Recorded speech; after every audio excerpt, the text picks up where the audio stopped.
You're listening to an Anazao Ministries podcast.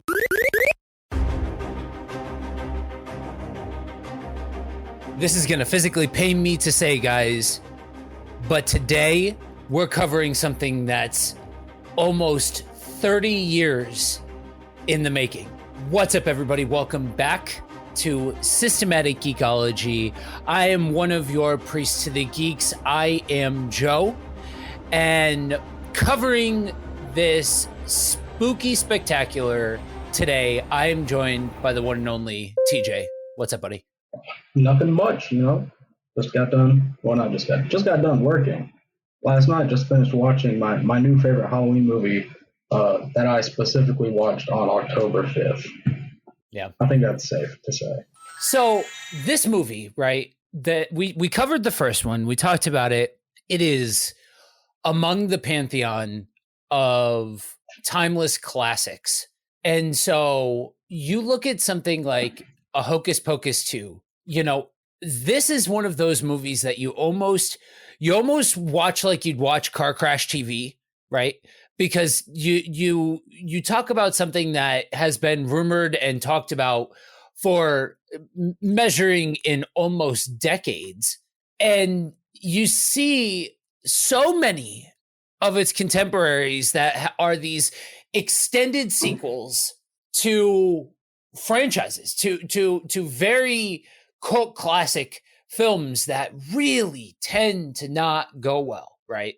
Yeah. So we watch it. This movie was probably the most inoffensive way that you could do Hocus Pocus greatest hits with a new coat of paint, in my opinion. What'd you think? So there are definitely worse long-term sequels.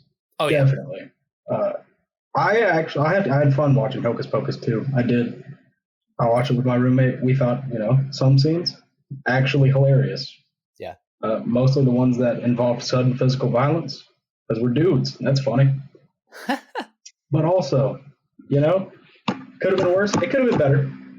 Yeah. It could have been better. But I think it was good. I really do. I think it was good. Do I think it was a good sequel? Not necessarily. Right. Yeah. I would agree that it's on the good side of, that happened. You know what I mean? Like, yeah. We were saying before we hit the record button that what if they just decided to go full bore into this one is going to be a musical? Yeah. It honestly, I thought they were going to do it when the movie started. After like the prelude, I thought when we saw the sister singing, like, oh no, it's a musical. Yeah. And I was going to sit there for, the other hour and a half with my eyes glued to the screen. Right. Honestly, like, so here's what happened, right? They found the thing that ironically got over with fans. And they said, oh, okay, that people really, really liked this, right? That I've Got a Spell on You music scene from the first one. And if you know anything about Bette Midler's acting and singing career, you understand why, like, the full picture of this whole thing. And then Kathy Najimy is a physical comedian, and Sarah Jessica Parker just throws herself at the role. And so you can see how it's ironic that the one musical number in the whole thing gets over with fans. Then they only hit the gas pedal enough to say, oh, okay, we're going to keep doing that now for the rest of the movie. I'm with you. I would have, if they would have had the testicular fortitude to step forward and to just say, you know what? We're making it a musical. You guys loved the musical act. Here you go. Hocus Pocus, the musical. You got me. I'll watch it. Yeah. You know what I mean? Like, absolutely. And it was a good song, the first one. Yeah. And I think they only did like 3 in the movie, but they're all pretty good. And I know for a fact that Bette Midler could have just done a full musical. Oh yeah. Yeah. The songs were fine. The first one was probably the most grating to me, but that was more because I stepped forward. I'll be honest. I stepped forward as a purist first and foremost, as a fan of Hocus Pocus. And that, friends, is exactly how you have to avoid watching this movie, except the fact that the tentpole of the Hocus Pocus franchise is Hocus Pocus. This movie will get more people who have never seen Hocus Pocus to watch Hocus Pocus. Be cool with that. Then you're good. You know what I mean? Like, Right. and accept the fact that, like, this is honestly, there are some things in the first one that no, they wouldn't fly because hopefully we've evolved as a species. I understand what I just said and the crowd that I just said it to, but whatever. You know, I think it's interesting to see where they decided to go and how they decided to make it relatable to a more contemporary crowd while still very clearly trying to throw back to certain aspects that now, I don't know what, late 20s to 30 somethings would dig or you know, would pick up on because there were notes that we dug back in the day watching it for the first time. You know what I'm saying? Yeah. I think honestly my biggest problem with the movie is the new main cast. You know, like the new coven. They were fine. 2 of them were good actors. I just didn't care for the actual story a whole lot. Yeah. But yeah. The trope of like, people from ancient history seeing new things, honestly, it's kind of boring a lot of the time. But I kind of enjoyed it in this one. Right. Mostly because watching Kathy and Jimmy fly around on 2 Roombas instead of a broom, me personally, I thought that was hilarious. Right. Also, the best Chekhov's gun I've ever seen in a movie, bar none. That was hilarious to me. Because she finds, they go to Walgreens or whatever and start chasing what are their names? Emma, I don't remember. They were That's the word. That's the most important. That's the most offensive thing is I'm sitting here trying to think of the main characters' names as well. And I couldn't, Emma and the other one. The other one. Yeah. Yeah. Anyway, continue. But watching them fly out of a Walgreens with Kathy and Jimmy on Mary, for those who don't know the actor's name, fly away on 2 Roombas, to then get trapped in somebody's garage in a circle of salt, and the 2 Roombas follow them from the Halloween festival up the driveway to vacuum up the salt. That was perfect. Yeah. That's the perfect Chekhov's gun. Because no one sees it. No one saw it coming. No one could have seen that coming, except for me. No. I was sitting there, it pans down a little bit, and I was like, oh, here they come. Yeah. I just thought it was hilarious. I had to give it props. Yeah, that was pretty funny. Yeah, I feel like moments like that are part of this idea that they gave specifically Kathy and Jimmy, but really all 3 of them much more agency to commit to the bit. And in order to do, I think we said this during the first one, in order to successfully do that, you like play the Sanderson sisters, you need to commit to the bit.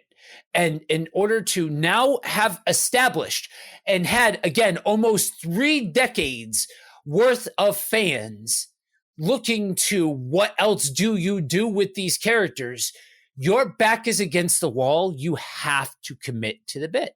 Mm-hmm. And they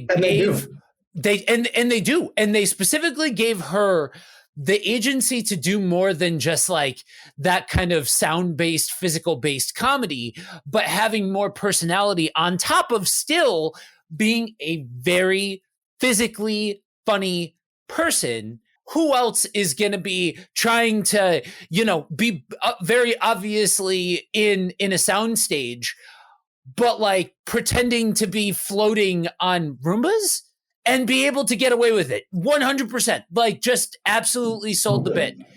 Like that to me was absolutely the highlight. And the one thing that I have to say I'm pleasantly surprised about, like out of all of the things that I thought I would enjoy seeing, it didn't even register to me to look for them giving specifically her more personality.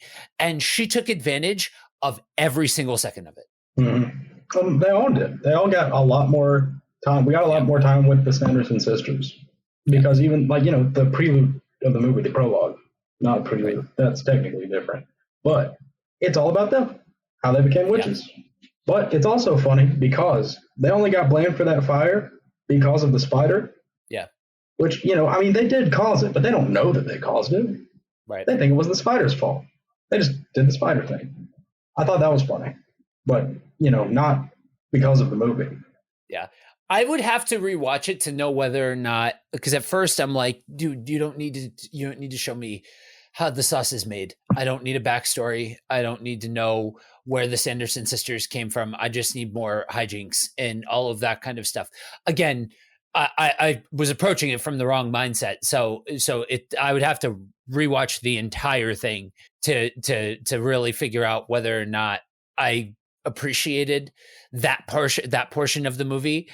But yeah, I mean, the biggest complaint that I'm hearing about this movie, and I kind of see it, but the whole idea of taking magic seriously, like trying to be more serious about that. And whatever, I'm the last person, and you all know this about me by now. I am the last person whose delicate sensibilities you're going to hurt by having witchcraft on the scene. It is what it is. Like these are secular movies by a secular company, like we don't need to get into that same dog and pony show. You don't like it. You knew you were getting into something involving witches. That's all I'm going to say about that. Right. But part of what makes Hocus Pocus funny is its camp. And you have a hard time doing, I'm taking this seriously and camp at the same time. Honestly, what came to my mind while watching this movie was very much my honeymoon with my wife in Salem. Yes, I'm that guy. My wife and I honeymooned in Salem. We're coming up on our anniversary, so we were like literally there right around Halloween time. We're those people. But there was two different types of people that were there. You had probably 75 to 80% of the people were there to be in Salem during Halloween, so on and so forth. Everything that comes along with being in Salem on Halloween. You do the gimmicky stuff. I've literally seen that house, that's Allison's house in the first one. That's right in downtown Salem. Like all of that. Like you experience that side of it. You do the haunted houses. You do the different things. If you're going to Salem, go to Count Orlok's. It's a wax museum of horror movie creatures, and basically it started as a horror movie memorabilia a collection that the guy kept growing on and decided to monetize it, and it's awesome. And then there's the group of people that are actually practicing Wiccans, and they do the tours and they do the collections, and they do the this is how you cast spells sort of thing. Like there's that side of it where there are walkthroughs and different things from people that take it seriously. And like my wife and I ended up on one tour. Very, very quickly we realized this is a group that takes it seriously. When like we weren't going to be disrespectful or whatever, and like we didn't, but obvious for all of the obvious reasons, that's not something that interests us. So we ditched on the tour. But like it was very much like that with this movie. Part of this movie is Salem in October. Part of this movie is trying to take witchcraft seriously. I don't know if it's because A, I aged out of what the primary storyline would be. B, I just wasn't a big fan of the storyline. C, it tried to take itself too seriously at points. Or D, a combination of all of them.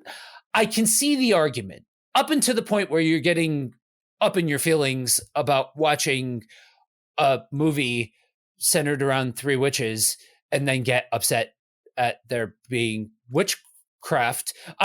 Whatever. Again, I'm just saying, know what you're watching. But outside of that, like, yeah, I mean, that's probably, if I had to be objective about those aspects of the story, yeah, I've got to be objective about those aspects of the story.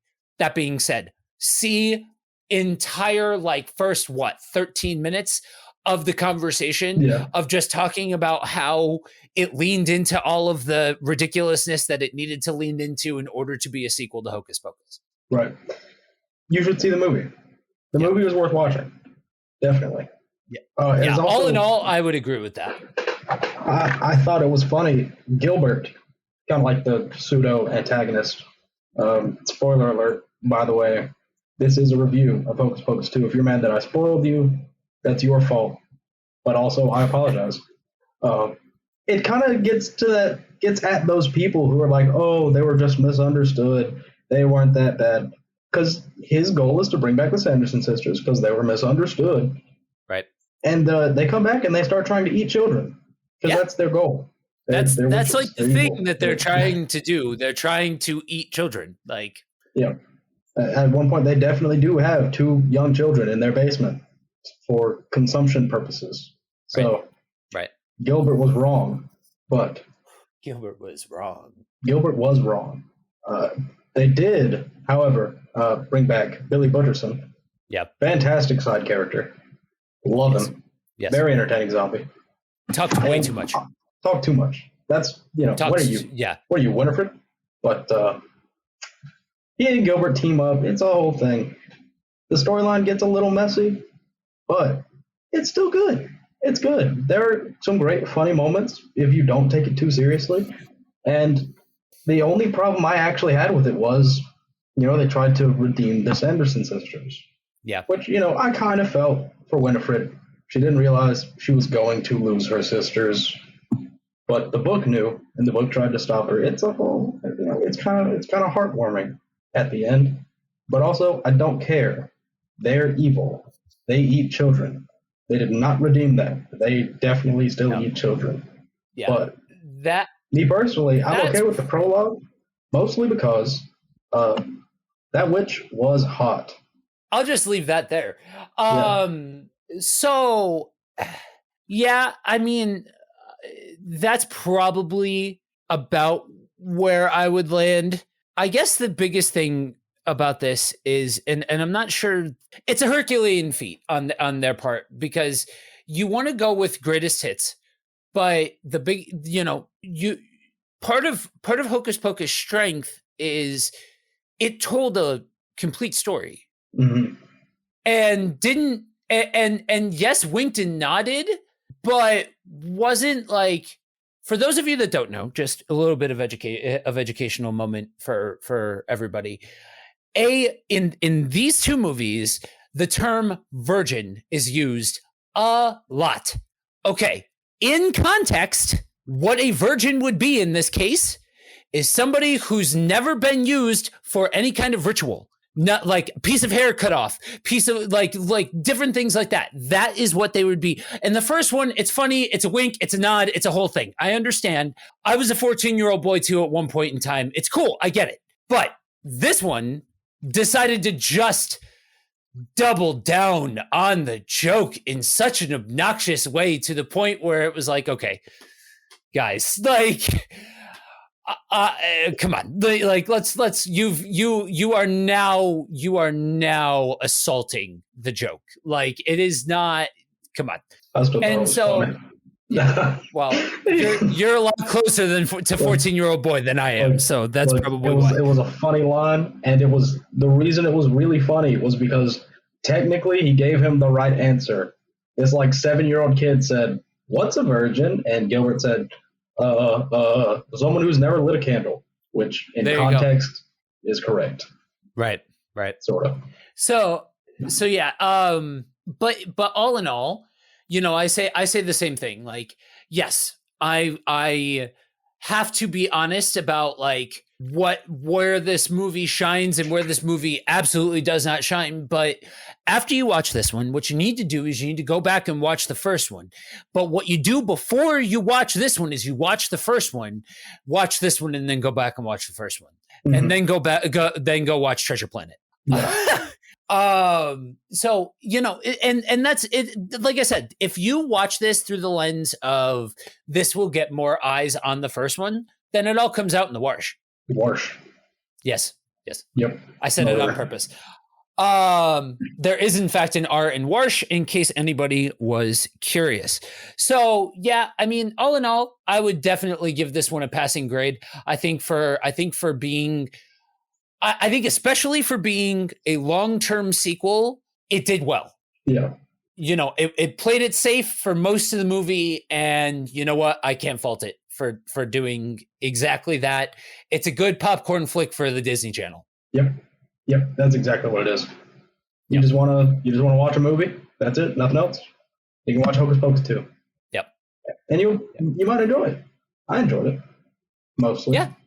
You will probably. I will amend what TJ said and say you will probably enjoy it at like some points, definitely more than others.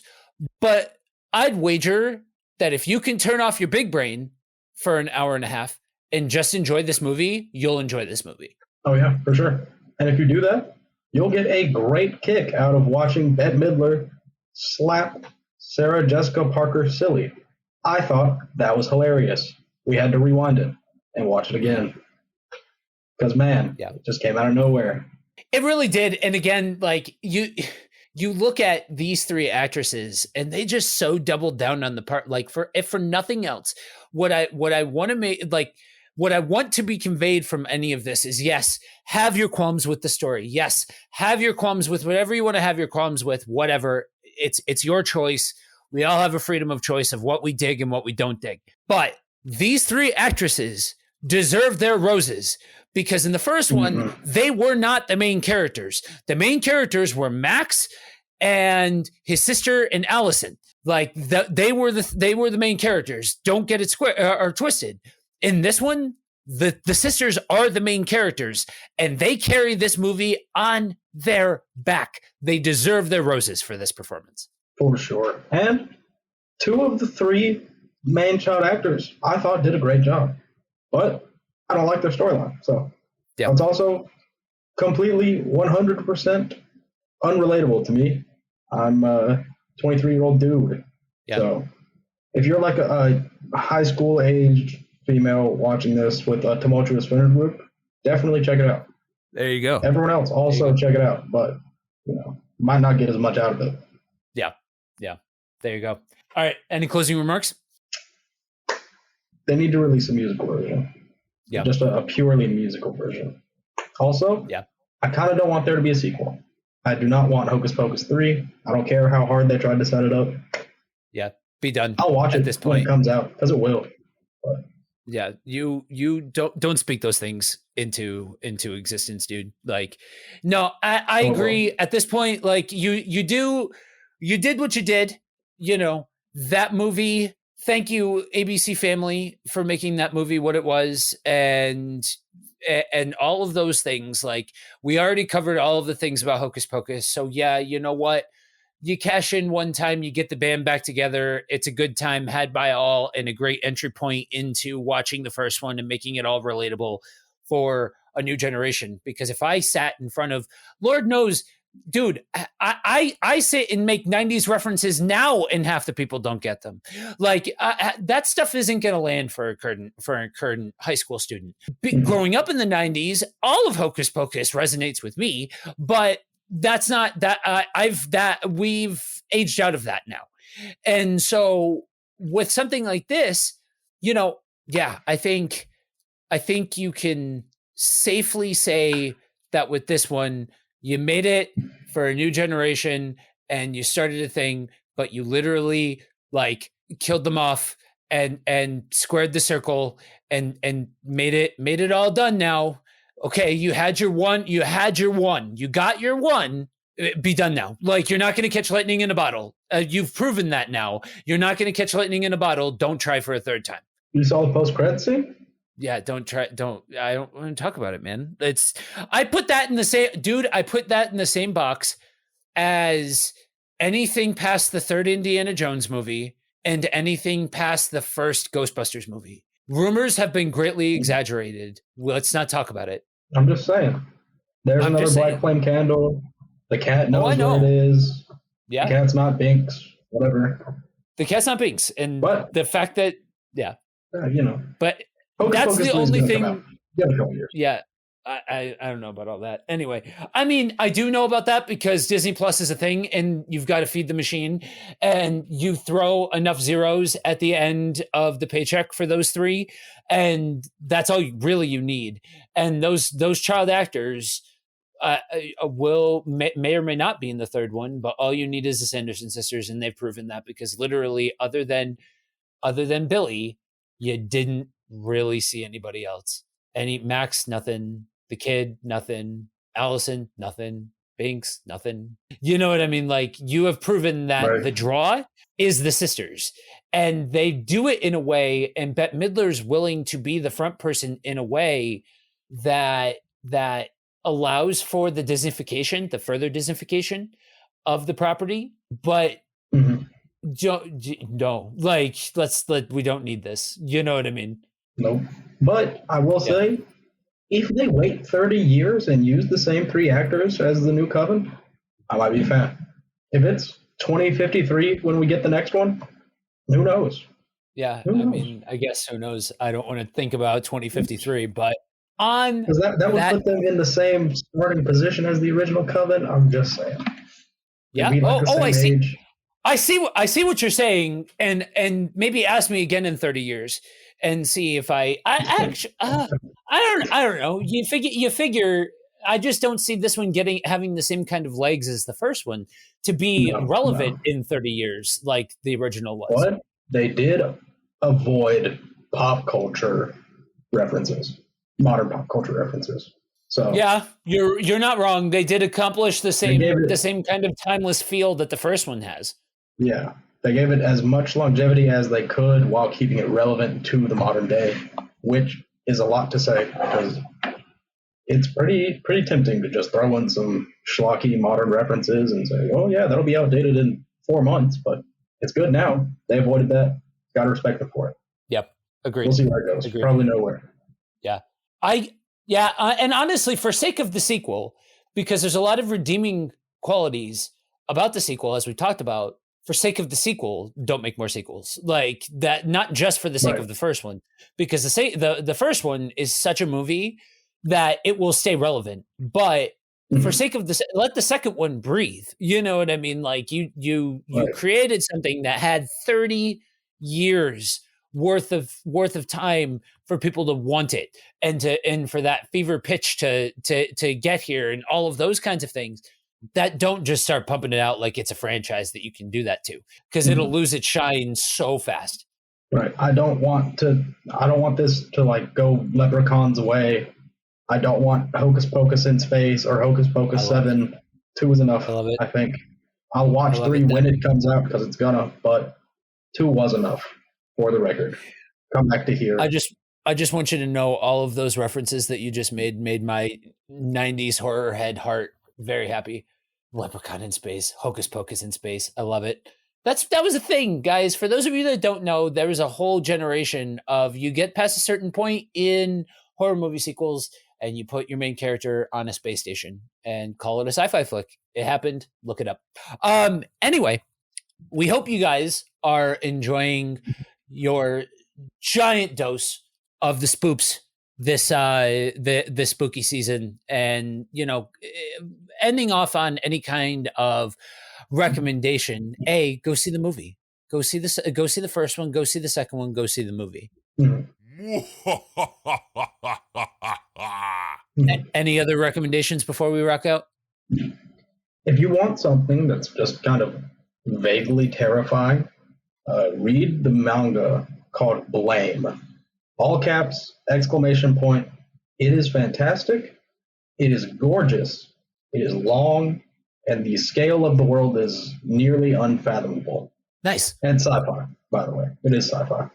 I will say at one point, the main character walks across a room that is the size of Jupiter. Oh, there you go. Mm-hmm. The diameter of Jupiter, at least. So it is great. I love it. It looks incredible. Check it out. I am going to keep in theme with the season and say, Josh and I did an episode. Not sure if what you're going to hear first, but Bride of Frankenstein is a movie that we covered, and I went to theaters with my wife to see The Mummy and Bride, and it reintroduced me to a set of movies that I already have a lot of respect for. And that is probably, for those of you that like spooky stuff, especially if you like creature feature, but you don't want gore or like that type, like post, you don't want things post really 1970s, in the 70s influence forward on horror. You want something that's a little bit more low key, especially something that you can watch most of. I'm trying to think, don't quote me on this because I can't remember every single one, but most of them are child friendly. Watch the Universal Monster movies. They're awesome. You know, they all tell stories. There's a lot of character work and there's a lot of ambiance, because that's really what they had to work with, because everything was practical effects. And if you looked hard enough on some of the shots, you can see the strings. You know what I mean? And that's part of its charm. But it tells a story. It tells, if you're one of like the 5 people that's in our community that likes things like tokusatsu and Godzilla and all of that kind of stuff, watch it. If you just like a good story, watch it. So that's my recommendation for spooky season. So with that, we hope you guys enjoyed another wild ride with the SG crew. If this episode has left you wanting more, then you can head on over to systematicecology.org, toggle over to the host tab. You can see all of the shenanigans that the hosts are up to, as well as our entire backlog. We have the Halloween drive-in going on right now, where you can check out all manner of horror movie classics, as well as other things. And if all of that is just not enough and you want to help us keep the lights on, then head on over to patreon.com/systematicecology.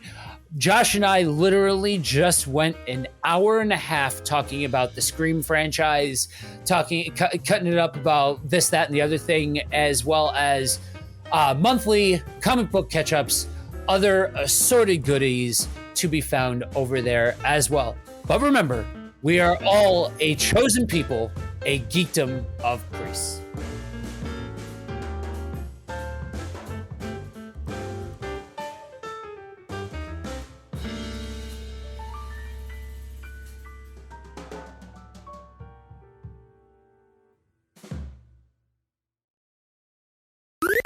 This was an Anazao Ministries podcast. If you enjoyed this show and would like to learn more about our network, be sure to check out the Anazao Ministries Podcast Network.